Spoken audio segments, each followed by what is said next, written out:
Hello. আজকে একটু অন্যরকম ভিডিও বানানোর চেষ্টা করছি। একটি আনন্দর মুহূর্ত শেয়ার করে নিতে চাই আপনাদের সাথে। আজকে আমার মেয়ের জীবনের প্রথম অ্যানুয়াল প্রাইজ ডিস্ট্রিবিউশন সেরেমনি ছিল তার স্কুলে। আম বাবা-মা হিসেবে এবং আমার শ্বশুরমশাই তিনিও খুব গর্ববোধ করছিলেন।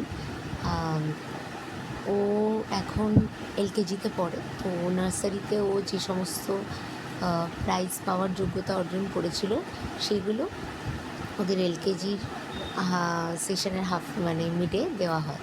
তো প্রথমে প্রোগ্রামটি ওনাদেরই একজন টিচার উদ্বোধন করেন। তারপরে প্রিন্সিপাল স্যারকে ডাকা হয়। উনি ওনার কিছু ভ্যালুয়েবল থটস, কিছু আইডিয়াস ফিউচারের ক্ষেত্রে উনি সেগুলো শেয়ার করেন।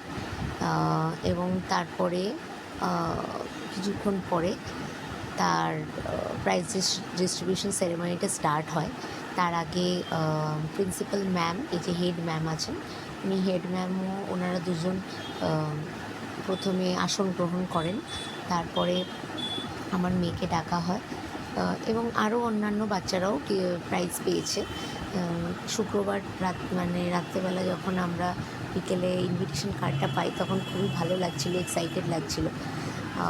এই মুহূর্তগুলো হয়তো ও খুব ছোটো, ওর হয়তো কিছু মনে থাকবে না, কিন্তু মা বাবা হিসেবে আমাদের কাছে এটা বিশাল গর্বের ব্যাপার যে আমার মেয়ে জীবনের প্রথমবার স্টেজে উঠে পুরস্কার নিচ্ছে সবার সামনে, সবাই ওর জন্য হাততালি দিচ্ছে। ও 3টে সেগমেন্টের জন্য পুরস্কার পেয়েছিল। ফার্স্ট হচ্ছে ও নার্সারিতে পুরো ওদের স্কুলের মধ্যে থার্ড হয়েছিল।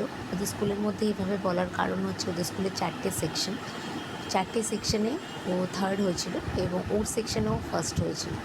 তো তার জন্য ও একটি পুরস্কার পায়, মেডেল পায় এবং তার সাথে সার্টিফিকেট পায়। আরেকটি ফ্যান্সি ড্রেস কম্পিটিশানে ও থার্ড হয়েছিল এবং রাইমস কম্পিটিশানেও ফার্স্ট হয়েছিল। তো এই 3টে জিনিসের জন্য পুরস্কার পায় এবং তার জন্য আমরা খুব গর্বিত বাবা মা হিসেবে। ধন্যবাদ।